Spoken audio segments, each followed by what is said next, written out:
Hello again, this is Dr. Lindsay. And in this video, I want to go over what we call the new Keynesian model, which is putting the Keynesian short-run thinking and the pre-Keynesian long-run thinking together into one model. Okay, and so this Keynesian model is kind of increased over the years. Now it's called the new Keynesian model to include this long-run thinking too.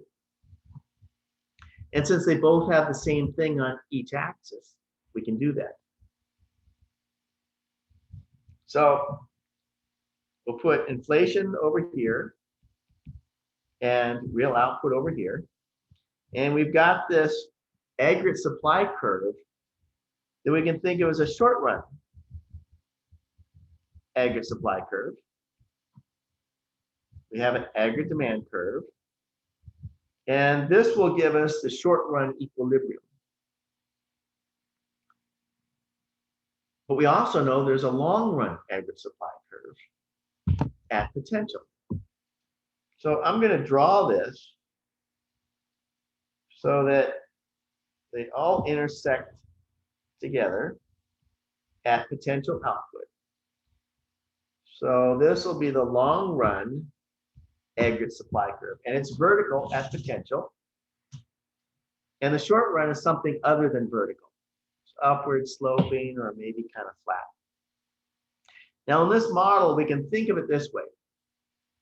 We get to short run equilibrium very quickly. But it takes a long time to get to long run equilibrium.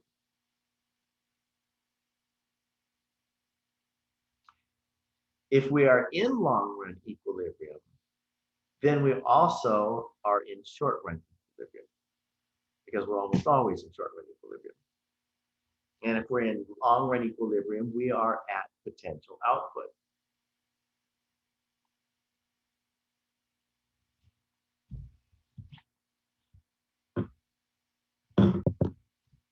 So now remember, we can think of the economy as this model is, there's shocks to the economy. And those shocks are represented by the aggregate demand curve bouncing around. And there's shocks to the aggregate supply curve, and that makes that curve bouncing around. So these curves are always bouncing around to some extent. The equilibrium is always moving. But it's this aggregate demand curve that seems to bounce around a whole lot more and seems to be responsible for the downturns in the economy, the recessions. And sometimes there's these big downward shocks to the economy that just come out of nowhere that no one was expecting. These are referred to as black swans. Something negative that happens to the economy just kind of out of the blue and hurts GDP.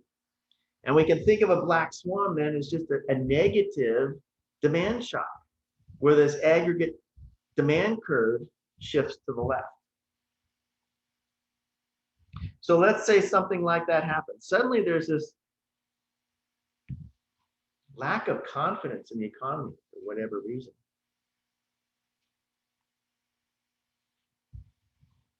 Something that affects aggregate demand. Well, this aggregate demand curve will shift to the left, because one of those, C plus I plus G plus net exports, is dropped. And we end up with a new equilibrium quickly.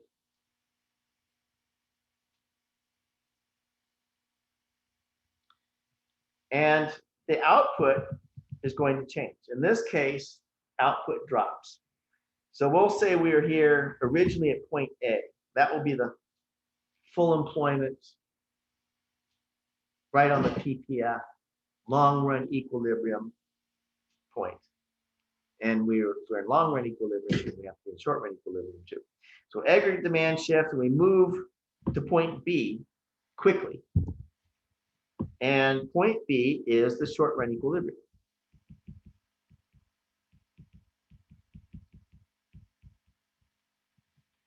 Prices may change a little bit too. But remember, they're slow to change. Prices change slowly and inflation rate changes slowly too. But GDP can change very quickly.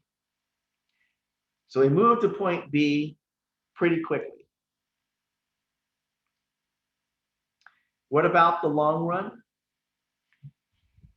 Eventually, we don't know how long it'll take, but our long run equilibrium is down here at point C. So this is the long run equilibrium point.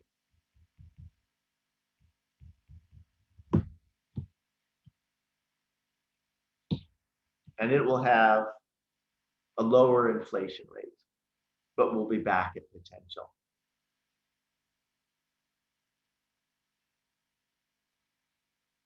That's what I want you to know about this model, putting them both together on the same model.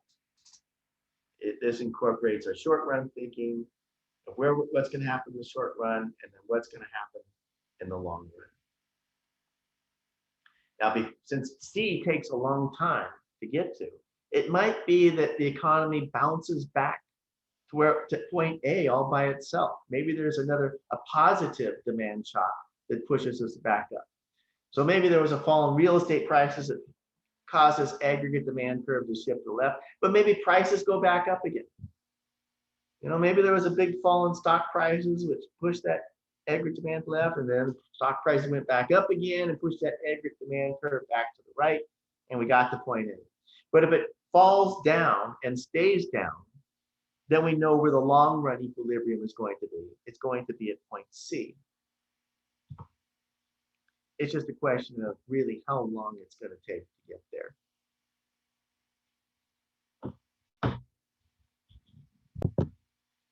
Okay, so what we did in this video, we took this short run model we have, which is a flat or upward sloping supply curve. That if we want to analyze what happens in the economy in the short run, that's the model we use. If we want to know what's going to happen in the long run to the economy, then we use the long run model. And the only difference is it's got a vertical aggregate supply curve. We can use these two separately, depending on if we want to see what's going to happen in the short run or the long run.